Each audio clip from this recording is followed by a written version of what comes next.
السلام عليكم ورحمة الله وبركاته. وعليكم السلام. بسم الله الرحمن الرحيم. الحمد لله الذي هدانا لدين الإسلام وما كنا لنهتدي لولا أن هدانا الله.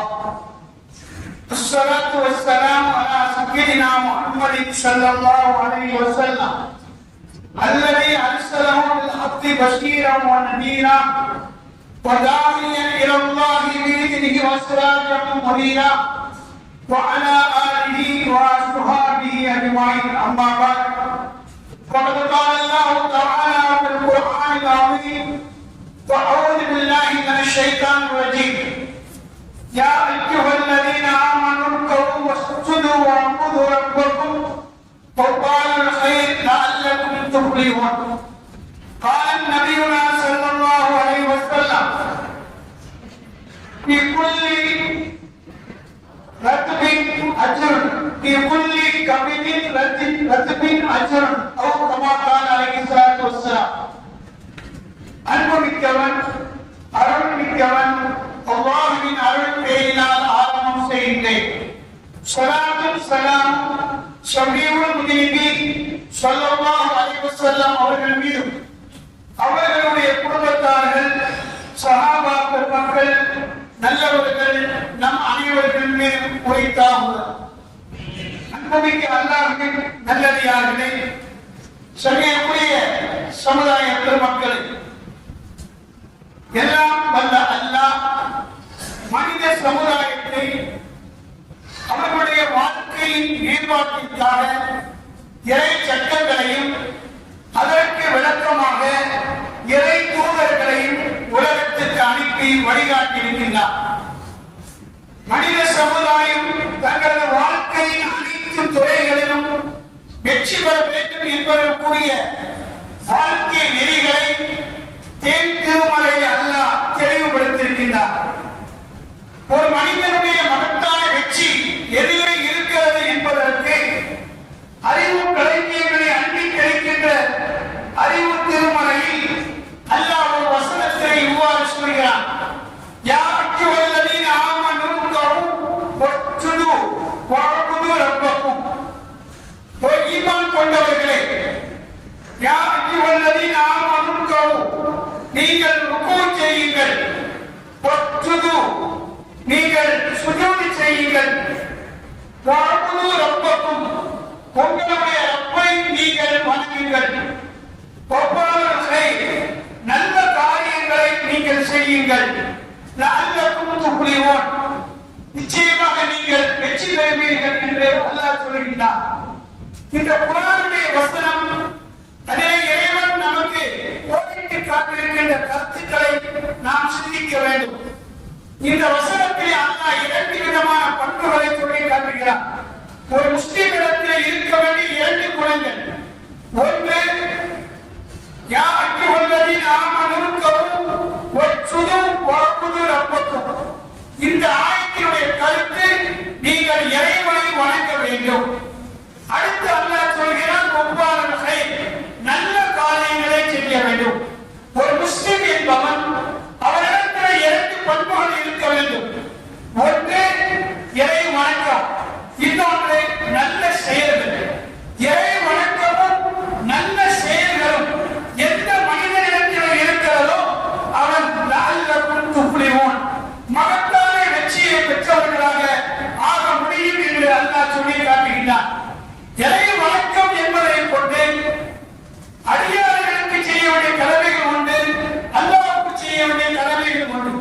இதை அல்லாஹ் இரண்டு விதமாக சொல்கிறார். இறை வணக்கம் என்றால் இறைவனுக்கு செய்ய வேண்டிய கடமைகளை ஒரு முஸ்லிம் சரியாக செய்ய வேண்டும். இறைவனுக்கு செய்ய வேண்டிய கடமைகளை ஒரு முஸ்லிம் சரியாக செய்ய வேண்டும். இரண்டாவது, வஃபாலுல் கைர், நல்ல காரியங்களை செய்ய வேண்டும். நல்ல காரியங்கள் என்பது அடியார்களுக்கு செய்ய வேண்டிய கடமைகள். பெற்றோர்கள் பிள்ளைகள், பிள்ளைகள் பெற்றோர்கள், ஆசிரியர் மாணவர்கள், மாணவர்கள் ஆசிரியர்கள், இப்படி சமூகத்தின் அனைத்து துறைகளையும் வாழக்கூடிய ஒவ்வொரு அடியார்களும் இன்னொரு அடியார்களுக்கு என்ன உரிமை இருக்கிறதோ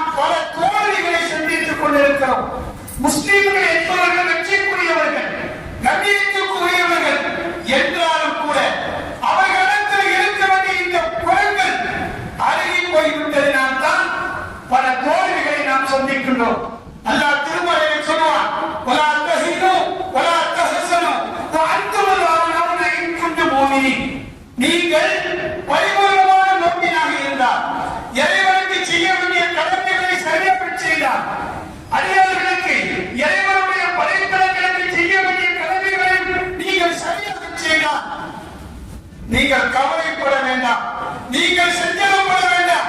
நீங்கள் உயர்ந்தவர்கள், இந்த மண்ணின் மைந்தர்களாக, கண்ணியமிக்கவர்களாக, வெற்றி பெற்றவர்களாக மாற முடியும் என்று சொல்லி காட்டுகிறான். நீங்கள் கவலைப்பட வேண்டிய அவசியம் இல்லை, சஞ்சலப்பட வேண்டிய அவசியம் இல்லை. நீங்கள் மூமியாக இருந்தால், ஒரு மூமின் என்பவர் அவரிடத்தை இறைவனுக்கு செய்ய வேண்டிய கடமைகளை சரியாக செய்ய வேண்டும். அடுத்த அவர் படைத்த படைப்பினங்கள் மனித சமுதாயமாக இருந்தாலும், இன்னொரு இறை படைப்புகளாக இருந்தாலும், அவைகளுக்கு கொடுக்க வேண்டிய மரியாதைகளை, கண்ணியங்களை முறையாக கொடுக்க வேண்டும் என்று இறைவன் சொல்லி காட்டுகின்றார்.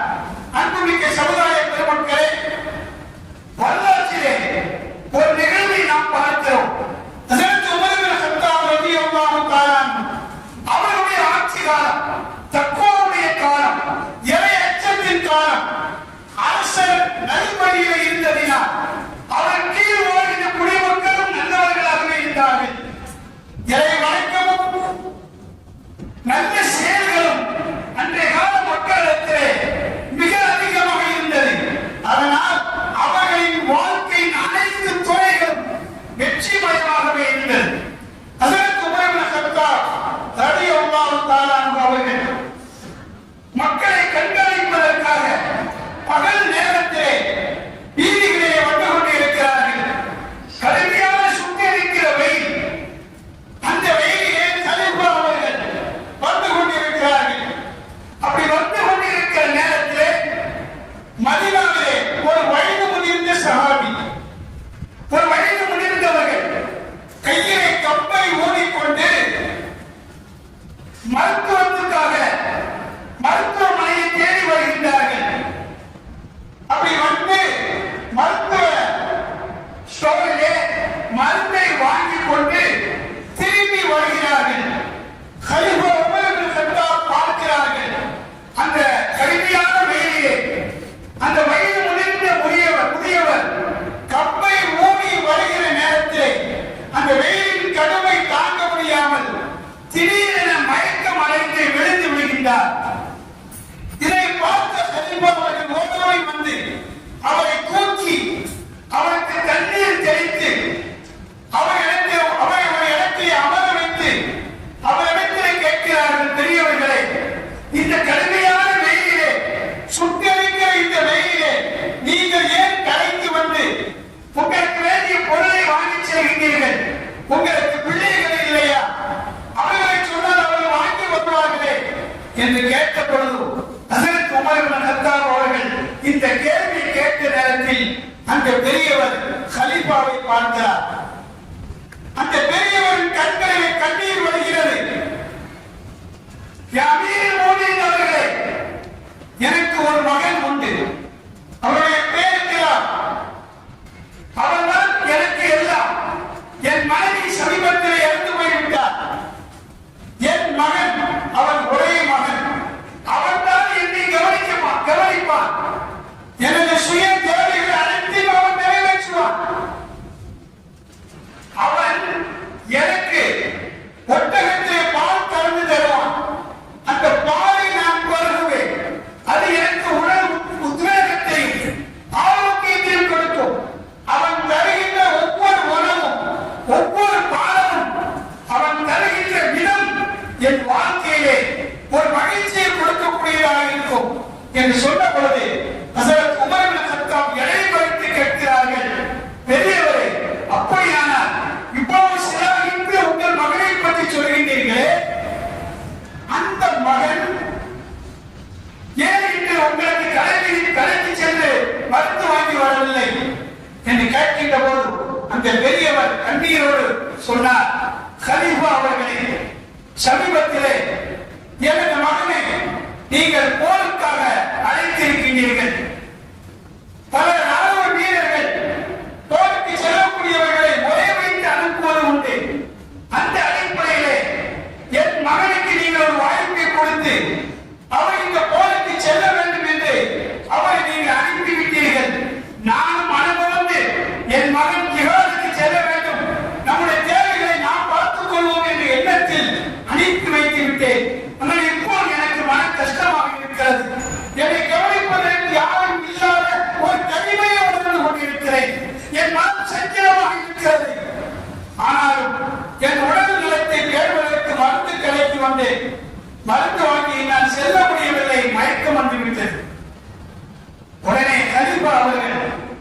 ஒரு மகன் எந்த படைப்பிரிவில் இருக்கிறார்? இந்த படைப்பிரிவிலே இருக்கிறார். சரி, நான் உன் மகனை வரவழைத்தேன். நீங்க ஒரு விஷயத்தை சொன்னீர்களே, உங்களுடைய மகன் உங்களுக்கு வானம் தந்தார், உணவு தந்தார், அது எப்போ ஆரோக்கியமாக இருக்கு என்று சொன்னீர்கள், உண்மையா? எனக்கு நோய் இருக்கிறது, அவன் எனக்கு மருந்து தர மாட்டான், வானத்தை தருவான், பாலை தருவான், உணவை தருவான், நான் சாப்பிடுவேன், நோய் குணமாகிவிடும் என்று அவர் சொன்ன உடனே கலிபா அவர்கள் அந்த பெரியவரை வீட்டுக்கு அழைத்து சென்று அவரை ஆசுவாசப்படுத்திவிட்டு அவருக்கு தேவையான காரியங்களை கலிபா என்று பாராமல் அவர்களே முன்னிட்டு செய்துவிட்டு நேராக மஸ்ஜித் நபவிக்கு வருகிறார்கள். மற்றவர்கள் இந்த கிராத் என்பவர் எந்த படைப்பிரிவிலே இருக்கிறாரோ அந்த தளபதிக்கு தூது அனுப்பி அவரை உடனே வரவழைக்கும்படி சொல்கின்றார்கள். இப்பொழுது அந்த மகன் மதீனாவுக்கு வருகின்றார். கலிபா உமர் இப்னு கத்தாப் அவர்கள் அந்த பெரியவரை அழைக்கின்றார்கள். அந்த பெரியவரும் வருகின்றார். அவரை ஒரு அறையை உட்கார வைக்கின்றார்கள். இப்பொழுது அவருடைய மகன் கிராத் என்பவர் வருகின்றார். கலிபா உமர் இப்னு கத்தாப் அவர்கள் அந்த கிராத் என்பவரிடத்தில் கேட்கிறார்கள், ஒரு பெரியவரின் மகனே, உங்கள் தந்தைக்கு நீங்கள் ஒரே மகன், உங்கள் தந்தையினுடைய அனைத்து காரியங்களையும் நீங்கள் தான் கவனிக்கிறீர்கள். இதை என்னிடத்தில் சொன்னார், நான் உங்களை போருக்கு அனுப்பாமல் இருந்திருப்பேனே என்று சொன்ன பொழுது எனக்கு ஒரு ஆர்வம் இருந்தது, ஜிஹாதுக்கு செல்ல வேண்டும் என்று. என் தந்தையும் அனுமதி கொடுத்து விட்டார்கள். ஆனால் நான் ஜிஹாதுக்கு சென்றேன், போர்க்களத்திற்கு சென்றேன். போர்க்களத்துக்கு சென்ற நேரத்தில் எனக்கு சரியான முறையில் போர் புரிய முடியவில்லை. நான் போர்க்களத்தில் இருக்கும்போது என் ஆயுதங்களால் எதிரிகளுடன் தாக்குதல் தடுக்க முடியவில்லை.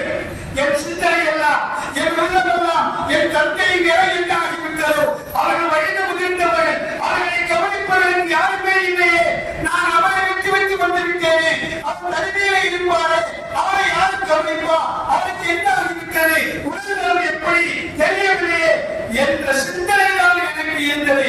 என்னால் ஜிஹாதிலே போர்க்களத்தில் சரியாக கவனம் செலுத்த முடியவில்லை என்று அந்த மகன் தந்தையை நினைத்து கண்ணீர் உடைக்கிறார்.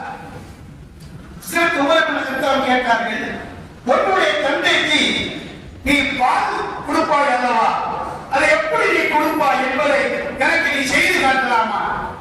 உடனே கிலாப் என்பவர் சொன்னார், கலிபா அவர்களே, என் தந்தைக்கு நான் எப்படி பால் கொடுப்பேன் என்பதை நான் உங்களுக்கு செய்து காட்ட வேண்டும் என்று சொன்னார். எனக்கு 2 ஒட்டகைகள் வேணும்.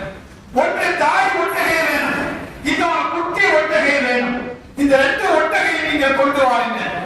ஹஜ்ரத் உமர் இப்னு கத்தாப் அவர்கள் பைத்துல் மாலில் உள்ள தாய் ஒட்டகத்தையும் குட்டி ஒட்டகத்தையும் கொண்டு வருகின்றார்கள்.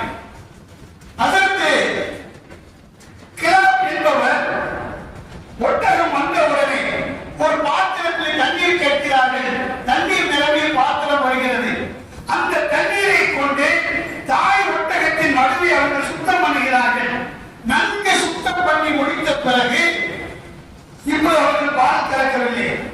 தண்ணீரை தூரம் ஊற்றிவிட்டு பாத்திரத்தை ஒரு பக்கத்திலே அமர்த்திவிட்டு குட்டி ஒட்டகத்தை அழைத்து பால் குடிக்க செய்கிறார்கள். இப்பொழுது அந்த குட்டி ஒட்டகம் அந்த தாய் ஒட்டகத்தின் மடியிலே பால் குடிக்கின்றது. தான் ஈன்றெடுத்த அந்த குட்டி தன் தாய்மையின் அமுதை அது பருகின்ற விதத்தை நினைக்கின்ற போது அந்த தாயின் முகத்தில் மிகப்பெரிய ஒரு சந்தோஷம். ஒரு தாய் தன் பிள்ளைக்கு அமுதூட்டுகின்ற போது அந்த தாய்க்கு என்ன உணர்வுகள் இருக்கும்? அந்த தாய் தன் உணவை எவ்வளவு பேணிக்கையாக வைத்திருப்பார்கள். நாம் பால் கொடுக்கிறோம், நாம் கொடுக்கிற பால் பிள்ளைக்கு எதுவும் ஆகிவிடக் கூடாது என்பதற்காக உணவிலும் கட்டுப்பாடு, இதர சூழ்நிலையிலும் கட்டுப்பாடு. இப்படி கட்டுப்பாட்டுடன் இருந்துதான் ஒரு தாய் தன் குழந்தைக்கு பால் கொடுப்பார். தன் அமுதை தன் ஈட்டெடுத்த அந்த குழந்தை குடித்தவுடன் அந்த தாய்க்கு மகிழ்ச்சி, அந்த குழந்தைக்கு ஒரு மகிழ்ச்சி, வயிறு நிரம்பிய மகிழ்ச்சி. இது போன்றுதான் அந்த தாய் ஒட்டகத்திடமிருந்து அந்த குட்டி ஒட்டகம் அந்த பாலை குடித்தவுடன் வயிறு நிரம்பிய அந்த குட்டி மகிழ்ச்சி வெள்ளத்தில் துள்ளி குதித்து அந்த இடத்திலிருந்து ஓடுகின்றது. சுபஹானல்லாஹ். இப்பொழுது தாய் ஒட்டகம் மகிழ்ச்சியாக இருக்கின்ற நேரத்தில் இந்த கிராம் என்பவர் அந்த பாத்திரத்தை எடுத்துக்கொண்டு பாலை கலக்கின்றார். பாலை கலந்து கலிபா உமர் பின் கத்தாபிடத்திலே இந்த பாத்திரத்திலே பால் இருக்கிறது, நான் இப்படித்தான் என் தந்தைக்கு பால் கலந்து கொடுத்தேன் என்று சொன்ன உடனே அந்த பாத்திரத்தை வாங்குகிறார்கள். அந்த மகனை அந்த இடத்திலே அமர வைத்து விட்டு இன்னொரு அறையிலே இருக்கிற இவருடைய தந்தை இடத்திலே சென்று அந்த பால் நிரம்பிய பாத்திரத்தை கொடுக்கின்றார்கள். பெரியவரே, நாங்கள் பால் தருகிறோம், இதை நீங்கள் குடியுங்கள் என்று. சரி, அரசர் கொடுக்கிறார், கலிபா கொடுக்கிறார் என்ற எண்ணத்திலே அந்த பெரியவர் அந்த பாத்திரத்தை வாங்கி தன் வாய் அருகே சென்றபோது பால் நிரம்பிய பாத்திரத்தை வாங்கி தன்னுடைய வாய் அருகிலே சென்றபோது அந்த பெரியவரின் கண்களில் இருந்து கண்ணீர் துளிகள் வருகின்றது.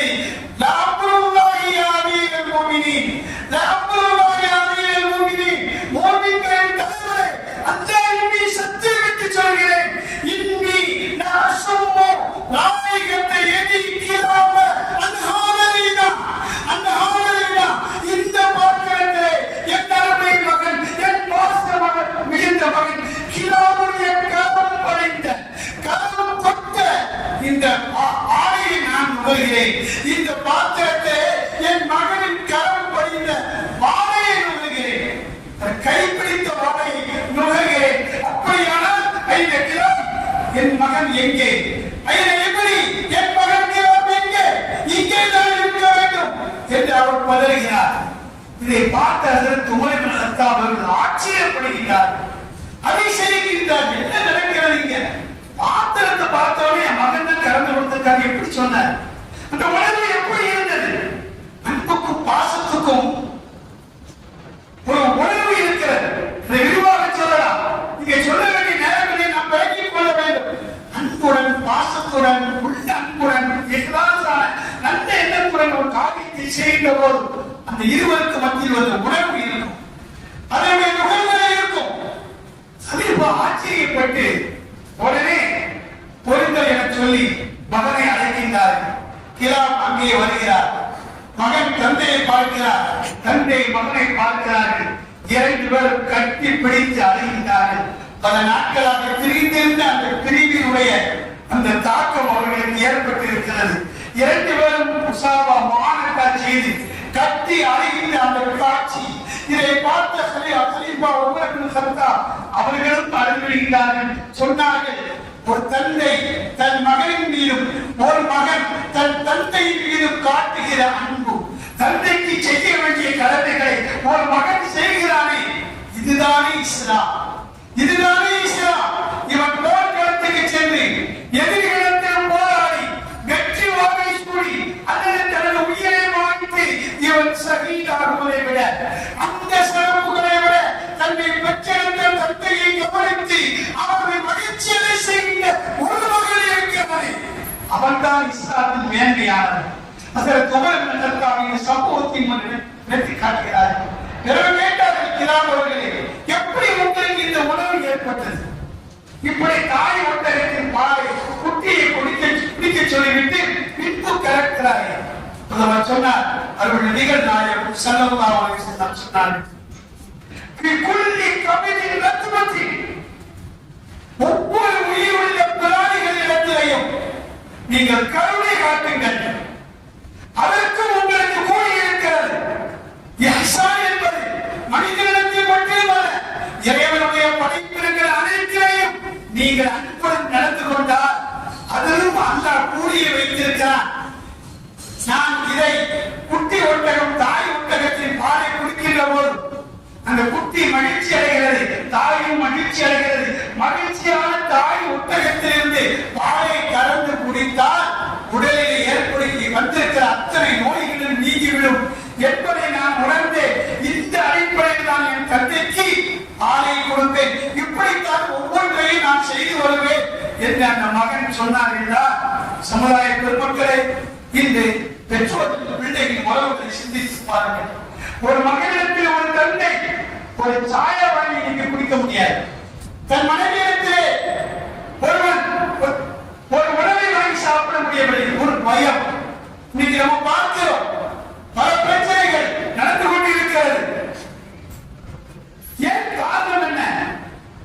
மகன் வாங்கி வருகிற மருந்தை ஏதாவது மாற்றி கொடுத்துருவானோ, அதுல விஷத்தை வச்சிருவானோ, நம்ம பத்திரிகையில பார்க்கிறோம், தொலைக்காட்சிகள்ல பார்க்கிறோம். என்ன நடந்து கொண்டிருக்கிறது?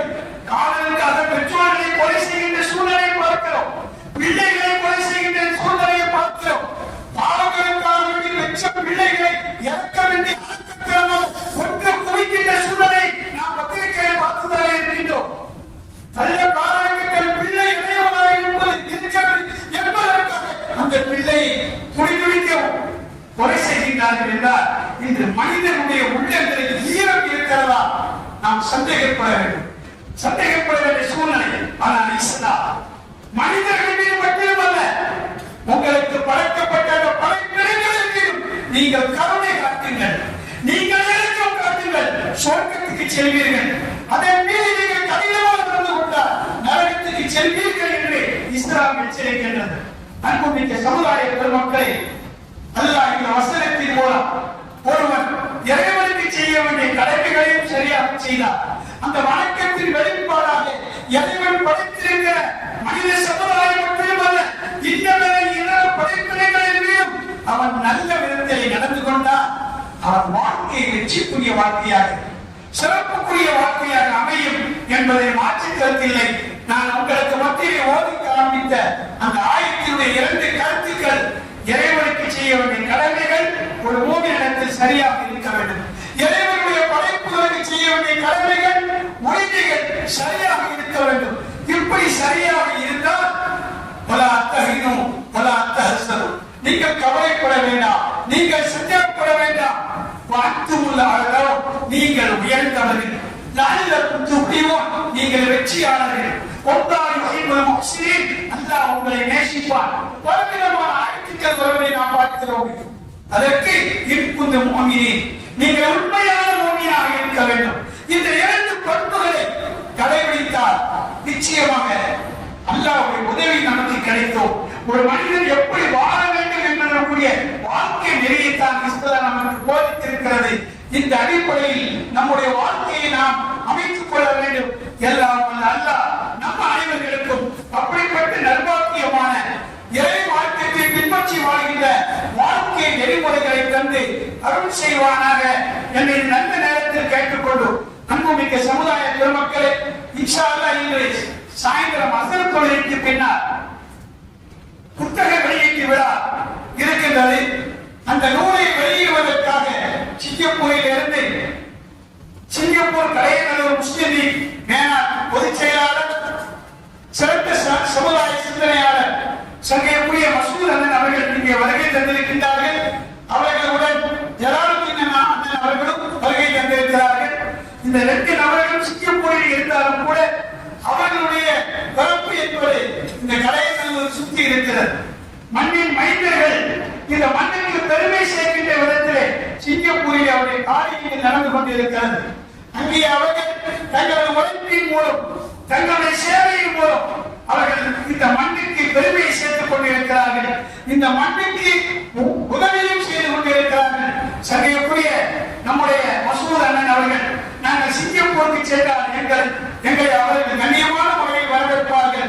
அவருடன் வந்திருக்கிற சங்கைக்குரிய பட்டாணி ஜலாலுத்தீன் சாஹிப் அவர்கள் கூட எங்களை கண்ணியமுடன் வரவேற்பார்கள், நல்ல எங்களை கண்ணியப்படுத்துவார்கள். உலமாக்களை எல்லாம் மிகுந்த மேன்மையாக அவர்கள் வரவேற்கின்ற விதம் எங்களுக்கு மகிழ்ச்சி அளிக்கும். அவர்கள் இப்பொழுது நம்முடைய மதரசாவுக்கு வந்திருக்கிறார்கள். நம்ம பள்ளியினுடைய மேல் மாடி, இந்த மேல் மாடி முழுவதுமே சங்கைக்குரிய நம்ம மசூத் அண்ணன் அவர்கள் அவருடைய குடும்பத்தார்களும் கட்டி நம் மதரசாவுக்கு மார்க்க கல்வியினுடைய பயன்பாட்டிற்கு தந்திருக்கிறார்கள்.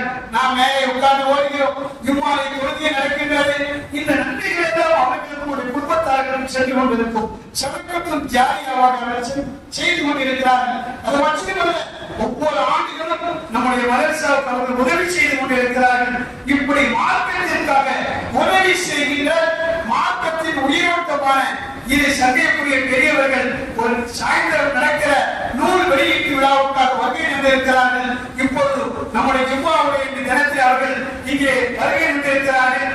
அவர்களை உங்கள் அனைவரின் சார்பாகவும் மதரசாவின் சார்பாகவும் நாம் கண்ணியப்படுத்த வேண்டும். அவர்கள் கண்ணியத்துக்குரியவர்கள், கண்ணியத்துக்காகவே அவர்கள் நம்முடைய வாழ்க்கையோடு இணைந்திருக்கக்கூடியவர்கள். நாம் அவர்கள் மீது கண்ணியம் செலுத்த கடமைப்பட்டு இருக்கிறோம். மார்க்கத்திற்காக உதவி கொள்ளக்கூடியவர்கள், அவர்களுக்கு துவா செய்வது நம்முடைய கடமை என்ற அடிப்படையிலே அவர்களை கௌரவப்படுத்தும் முகமாக அவர்களுக்கு மதரசாவின் சார்பாக இந்த பொன்னாடை அணிவித்து கௌரவப்படுத்த விரும்புகின்றோம். சரியக்குரிய மசூதன் அவர்களுக்கு நம்முடைய எழுத்தாளர் சேர் இப்ராஹிம் அவர்கள் இந்த ஆடையை அணிவித்து கௌரவப்படுத்துவார்.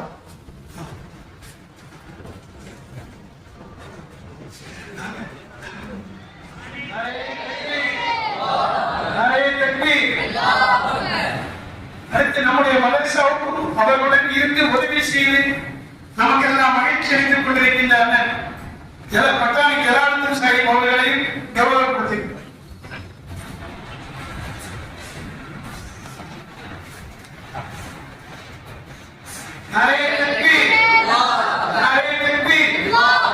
அவர்கள் வந்து சிங்கப்பூர்ல இருக்காங்க. ஆனா நம்ம அவர்களுடைய கட்சியை பள்ளிகள்ல நம்ம இறை வணக்கத்தை செய்து கொண்டிருக்கிறோம். இந்த நிரப்பமான நன்மைகள் அல்ல அவர்களுக்கு கொடுத்தது புரிவானாக, அவருடைய குடும்பத்தாருக்கும் கொடுத்தது புரிவானாக, அவர்களுக்கும் ஒரு குடும்பத்தார்களுக்கும் அல்ல நீண்ட ஆயுளையும் நிறைய செல்வத்தையும் பரிபூர்ணமான ஆரோக்கியத்தையும் இந்த மாற்றத்திற்கு மென்மேலும் அவருடைய மேலான உதவியையும் அல்லாஹ் செய்து தர புரிவானாக என்று நாம் துஆ செய்கின்றோம். அல்ஹம்துலில்லாஹி ரப்பில் ஆலமீன்.